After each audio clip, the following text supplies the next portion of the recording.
The region called East Asia includes China, Mongolia, North Korea, South Korea, and Japan.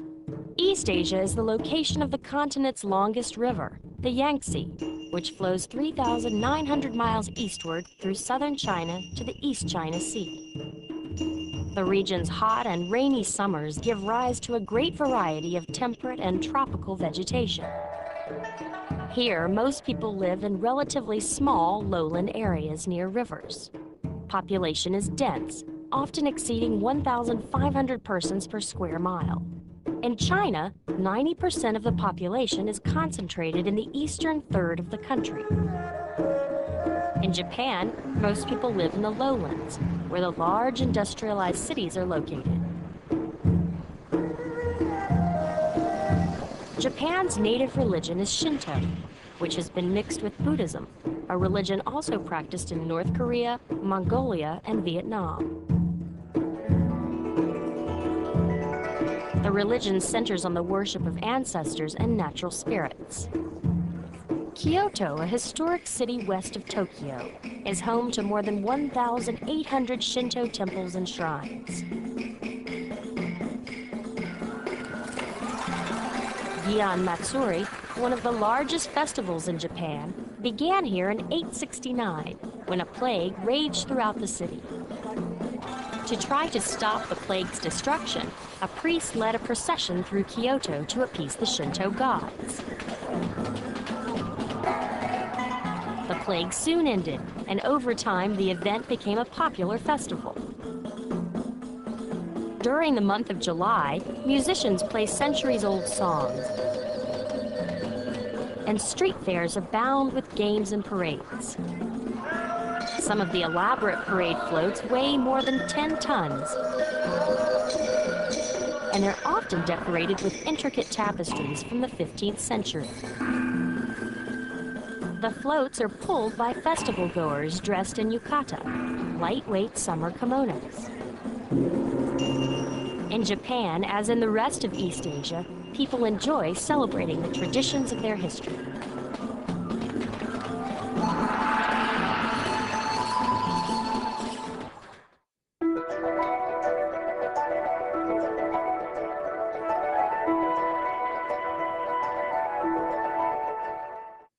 The People's Republic of China is located in East Asia and is slightly smaller than the United States. It is bordered by Russia, North Korea, Mongolia, Tajikistan, Kyrgyzstan, Kazakhstan, Pakistan, Afghanistan, India, Nepal, Bhutan, Myanmar, Laos, Vietnam, and the Yellow, East China, and South China Seas. People generally don't think of China as a desert country, but China's deserts are now some of the biggest in the world. Today, China's deserts cover well over 1 million square miles. But it wasn't always this way. China's deserts are getting bigger because of desertification. Desertification is when land loses its ability to support life. The groundwater dries up, the topsoil turns salty, and most of the plant life dies. All that's left is unusable desert. People cutting down trees and overgrazing their livestock are the main causes of desertification in China. Trees and vegetation protect the soil from erosion by wind and rain. At one time, forests covered half of China, but now, trees cover less than 1/10. With fewer trees, more topsoil gets blown or washed away, creating more desert. As the land around China's existing deserts gets turned into new desert, places like the Gobi Desert in the north of the country are expanding. Every year, over 2,000 square miles of China turns to desert. China has the largest population in the world. Its 1.3 billion people need a lot of farmland to grow enough food to feed everyone. But there's now twice as much desert land as farmland in China. The Chinese government started seriously fighting desertification in the 1970s by reclaiming the land. It's a difficult and slow process. Trees have to be planted on thousands of acres of desert. The trees grow into natural barriers that cut down the blasting winds that erode the soil. The government hopes to plant 2.8 thousand miles of trees across the northwest rim of China, forming a Great Green Wall to stop the spread of the Gobi Desert. Some people from small villages and farms are also fighting back against the desert, replanting the areas around the villages, 1 acre at a time. The problem is immense, but today, the people of China are beginning to take charge.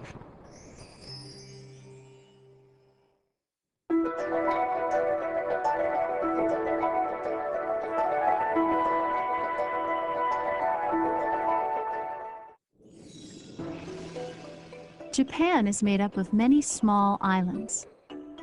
The country has 4 main islands: Hokkaido in the north, Honshu, Shikoku, and Kyushu in the south. All 4 islands separate the Pacific Ocean and the Sea of Japan. Korea is one of Japan's closest neighbors. From about 1200 to 1700, Japan was a feudal society. Feudalism is a system of government in which less powerful people promise loyalty to more powerful ones. Japan's emperor presided over a splendid court at Heian, but the real power lay in the hands of a supreme military commander called a shogun. To expand his control, the shogun gave large parcels of land to lesser warlords called daimyo, in return for their agreement to support the shogun with their armies in times of need. The armies were composed of great warriors called samurai. In return for their unswerving loyalty, the daimyo rewarded the samurai with gifts of land. With the aid of the samurai, the daimyo became more powerful than the shogun and were able to control Japan for more than 400 years. Samurai were known for their great skill with the sword. Their swords sliced swiftly and precisely, making the samurai a deadly opponent.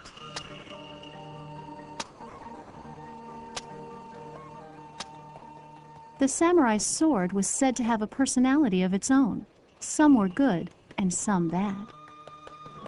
But whether it was good or evil, the sword had to be hard enough to hold a sharp edge and flexible enough to absorb blows without breaking. Japanese sword makers were among the first to solve this problem, creating a blade that was both sharp and resilient. And they did it more than 800 years ago.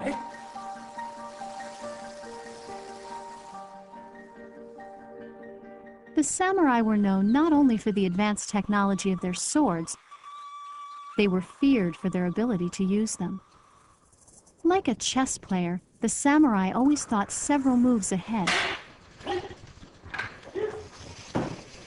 A samurai learned many combinations of moves and trained relentlessly until his strokes became second nature and his mind, body, and sword moved as one.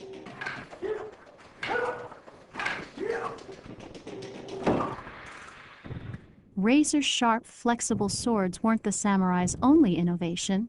While Europeans made armor from metal, samurai used a flexible material woven from leather, iron, bamboo, and silk. These small plates made of tough rawhide were the building blocks of the armor. The armor maker cut holes for stitching and smoothed each plate before joining them together in a flexible panel. These overlapping panels helped cushion a sword's blow. And because they were flexible, they bent with the blade's impact, which made it difficult for the opponent to do any damage. The introduction of guns and gunpowder in the mid-1500s changed the samurai's way of life forever. In the mid-1500s, a samurai warlord bought a new weapon from Portuguese traders, and the Japanese were soon making guns in large numbers.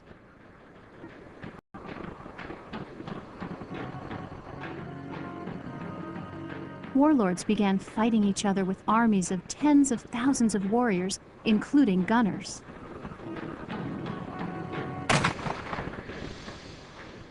To protect their masters against these new weapons, the samurai built large, strong castles throughout Japan.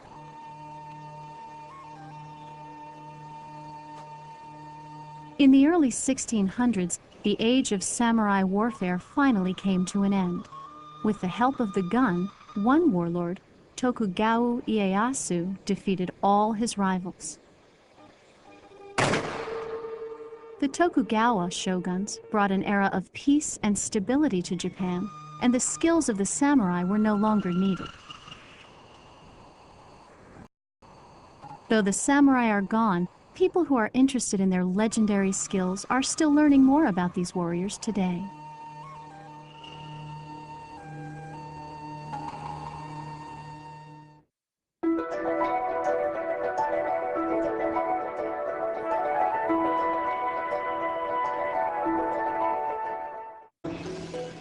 North and South Korea are East Asian countries that occupy the Korean Peninsula. They are bordered by the Sea of Japan, the Korea Strait, the Yellow Sea, China, and Russia. Together, they are about the size of Mississippi and Indiana combined. South Korean factories make computers, televisions, and cars for sale around the world. Carefully planned industrial growth and trading with other countries has helped make South Korea prosperous, but this country was not always as successful as it is today. North Korea and South Korea were separated into communist and non-communist countries after World War II. The North Korean communists wanted to take control of the whole Korean peninsula, but the South Korean government did not want to become part of a communist country. South Korea was invaded by communists from North Korea in 1950. With help from the United States, South Korea was able to stay free. The North Korean army was sent back to the north, but many of South Korea's farms, fisheries, and mines were destroyed in the war. The United States gave money to South Korea and helped rebuild the country after the war. The government used the money to build factories that could produce heavy machinery as well as cars and electronics. The goods made in South Korean factories were sold around the world, and this trade made South Korea one of the richest countries in Asia.